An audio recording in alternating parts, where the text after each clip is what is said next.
Hello, everyone. It seems like we need to talk about policy for a second. So let's do that.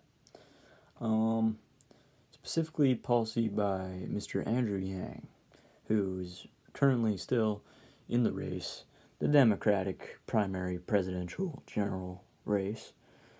And he is a proponent of this idea called universal basic income, which is UBI.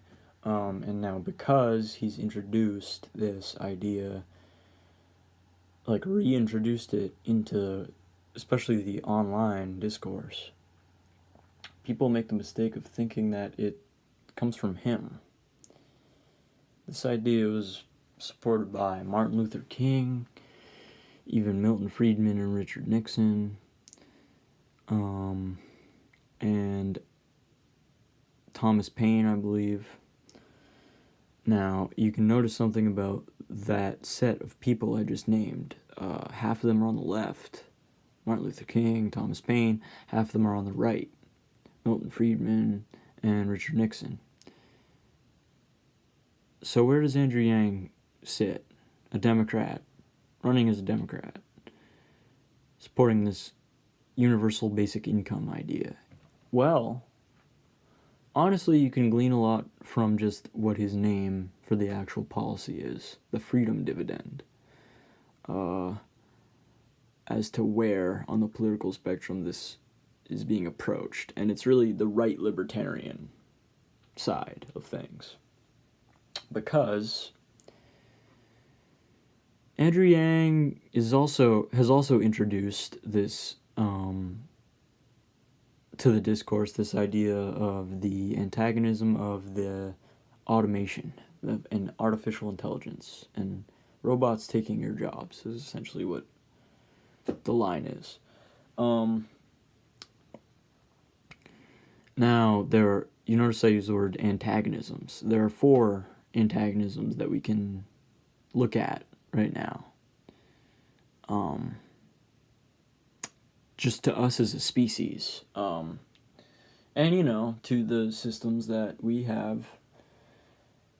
And I actually get this from Slavoj Žižek in the book that I'm going to be publishing my analyzation of next, called The Idea of Communism. And these are, of course, number 1, the automation, which includes things like self-driving cars and robots flipping your burgers and the little kiosk things at McDonald's. The screens you can press. Number 2 would be climate change, of course. Probably the biggest, most imminent, catastrophic, apocalyptic one. And the 3rd would be new forms of apartheid around the world. So, like, what's happening to the Palestinians at the hands of Israel right now? What we, as the U.S., are doing to Hispanic people and immigrants at the border and the detention centers, better known as modern-day concentration camps. And just the fact that, like, the whole world is run by strongmen now, and this wave of right-wing populism is taking over. Not even starting with Trump, but you have Trump and Bolsonaro in Brazil, the president of Hungary, now the UK with Boris Johnson, all across the globe. And the 4th is... What is the 4th? There's a 4th one. I feel really shitty that I can't remember. Oh, of course, nuclear war. The looming threat of nuclear warfare and rising nuclear tensions. That would be the 4th one.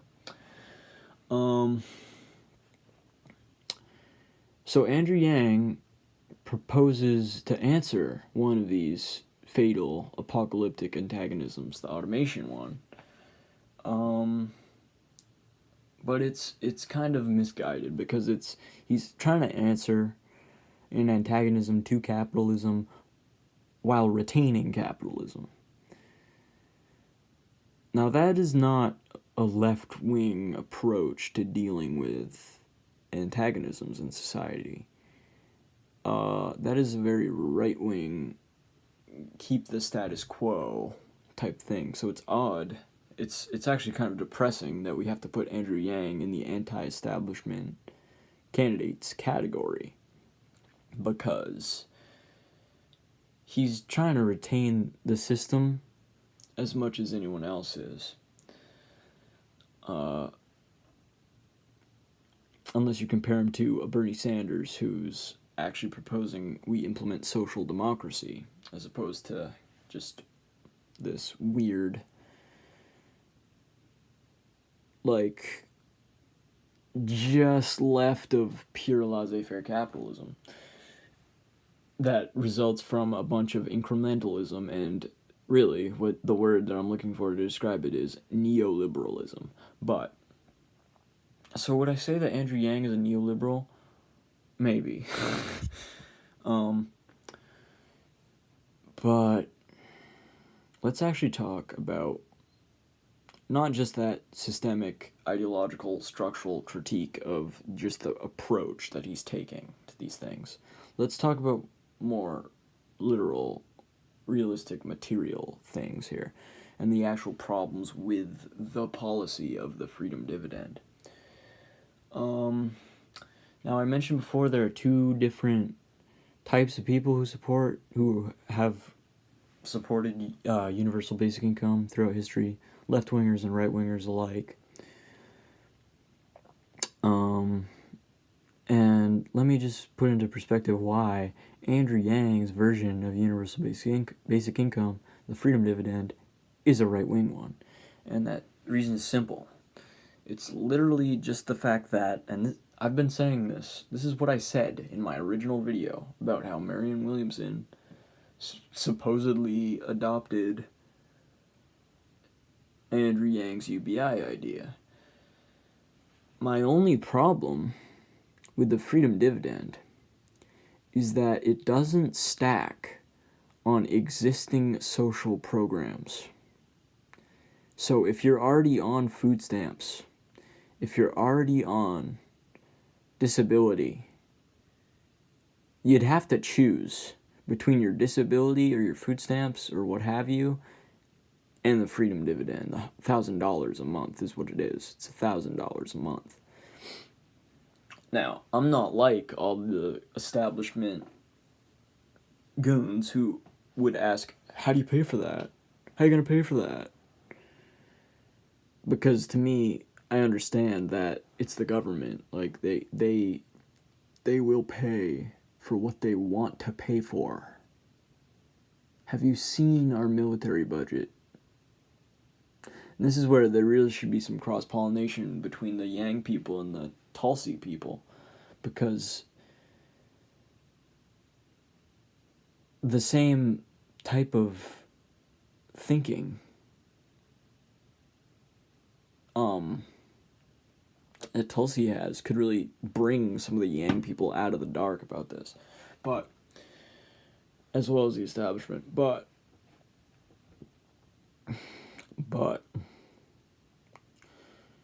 why is this a problem? Well, if you need disability, and you need that to live, or if you're a very, very poor lower class family who lives off of government assistance, and you literally, to go to the grocery store, you need that. And you know, I've heard some data about like what's the amount that people who get those benefits are getting from them, like $1,200. That's more than $1,000 per month. So basically, I don't support the Freedom Dividend, and I don't support Andrew Yang because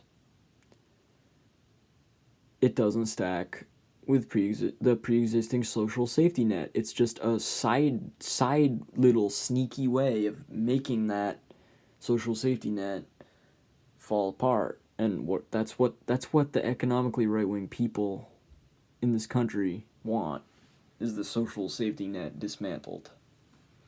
Now, I'm calling it a safety net because I don't know if you guys know this, but you can still fall through a safety net. There's still holes in a safety net. It's not a welfare state. That we have, but, and don't get it twisted, Andrew Yang's Freedom Dividend is not gonna make it a welfare state or anything like that. Now I've noticed cynicism. Yang's able to tap in. It's like a weird right-wing shadow operation. It's like he's able to tap into the cynicism about welfare in general, and that, oh, these people are leeches on society, blah blah blah. When really it's the exact reverse. The people who are leeching on your society are the millionaires and billionaires who get to live out their days and not work a day in their life, especially those who inherit that money or are living off their rich parents' money. That's a leech. Poor single parent who needs help paying the bills is not a leech.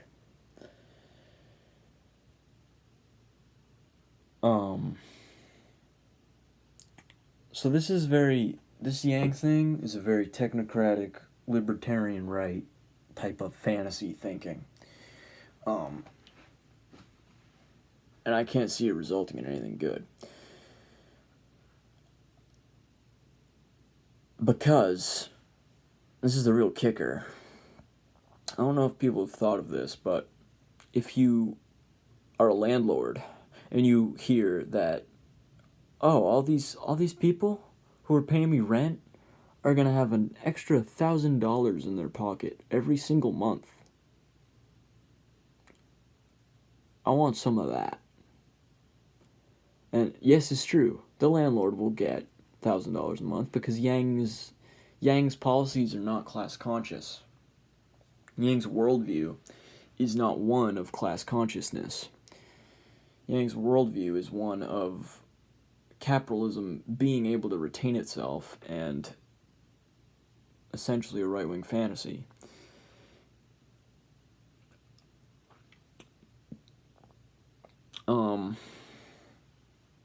So basically, without rent control legislation, which Yang does not have, a lot of the money that you'd be getting would be going to the people who own your shit. Like, it goes to the owner class. So what do we see? What actually changes in society as a result of an Andrew Yang presidency? The rich get richer. The rich get richer. That's it. That's all. Maybe there'll be more rich people. Doubt it. I doubt it, but because I really don't think that would contradict the dynamic that we see of wealth disparity. But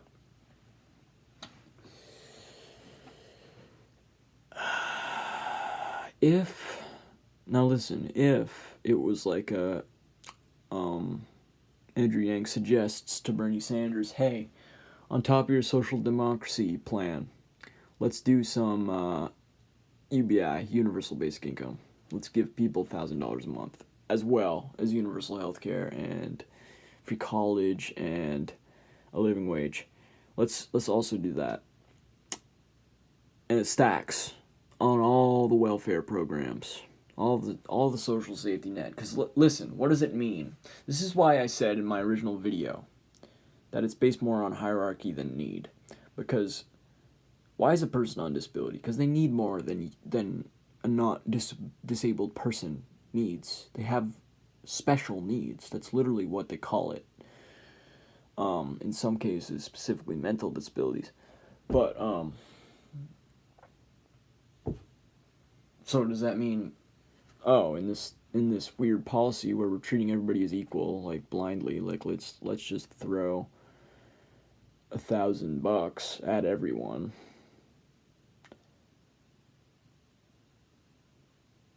how do you, like, that person still needs more than you.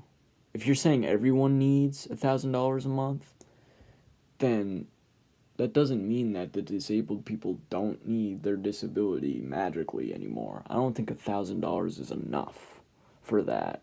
I don't think Yang's actually crunched the numbers like he thinks he has.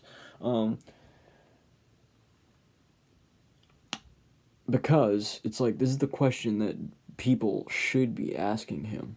Why does the person on disability not deserve 1,000? That's the question. But yeah, this video has kind of been longer than I wanted it to be. I will talk to you guys in the next video. You can email me at socialrevolution2019@gmail.com and we can talk, but no one's done that yet. I doubt they will, and I doubt this video will get a lot of hits like the last Yang video did, but something in my hair. What is that? I don't know. But yeah. That's what I have to say about Andrew Yang and why his policies are bad.